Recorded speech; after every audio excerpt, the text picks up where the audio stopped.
Kelahiran Nabi Muhammad Shallallahu Alaihi Wasallam.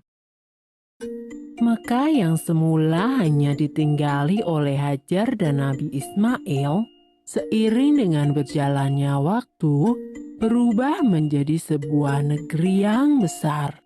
Berkat doa Nabi Ibrahim, negeri itu sungguh mendapatkan berkah dari Allah. Masyarakatnya hidup dalam kecukupan dan sejahtera. Beribu-ribu tahun kemudian, Mekah berubah menjadi negeri yang sangat kejam. Sebagian besar masyarakatnya mulai melupakan ajaran agama yang benar dan berganti menyembah berhala-berhala yang mereka ciptakan sendiri. Di antaranya adalah Saman, Watan, Nusyun, dan masih banyak lainnya. Semua itu adalah Tuhan yang mereka ciptakan dari batu, kayu, ataupun logam.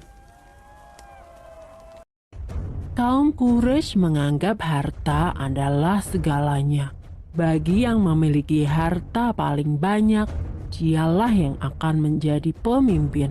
Demi mencapai kehormatan dan kedudukan, mereka menghalalkan segala cara. Karena itu pula, mereka seringkali terlibat dalam perselisihan dan kadang-kadang menimbulkan perang antar saudara. Bukan hanya Tuhan mereka saja yang berubah, sifat dan perilaku masyarakatnya pun juga berubah.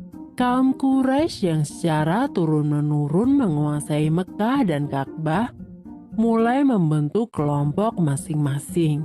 Mereka sangat berkuasa dan kaya raya. Namun kekayaan itu mereka dapatkan dengan cara yang tidak halal.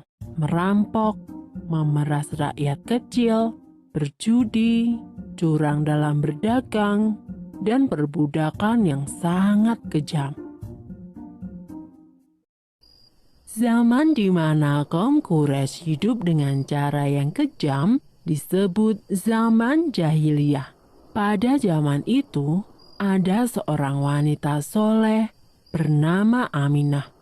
Suaminya bernama Abdullah. Pada saat Aminah mengandung, sang suami jatuh sakit dan akhirnya pun meninggal dunia. Aminah merasa sangat sedih karena harus hidup sendirian. Pada suatu malam, ia bermimpi melihat bulan jatuh ke pangkuannya. Menurut ahli tafsir mimpi, kelak anak yang dikandung oleh Aminah akan menjadi orang yang dihormati. Mekah dan Ka'bah semakin ramai dan berkembang. Orang dari segala penjuru selalu berkunjung ke Mekah untuk beribadah dan juga berdagang. Kemajuan Mekah membuat Abraha, seorang gubernur di Yaman, merasa kesal. Ia telah membuat rumah ibadah yang jauh lebih besar dan lebih megah daripada Ka'bah. Namun, tidak ada satupun orang yang mau beribadah ke Yaman. Abraha lalu memerintahkan agar semua pasukannya bersiap-siap. Mereka akan menyerang Mekah dan menghancurkan Ka'bah. Abraha dan pasukan bergajahnya menyerbu Mekah dengan penuh kesombongan. Ketika ia akan menghancurkan Ka'bah, tiba-tiba datang ribuan burung ababil. Burung-burung itu membawa batu-batu berapi dari neraka. Kemudian batu-batu itu dilemparkan ke arah pasukan gajah Abraha.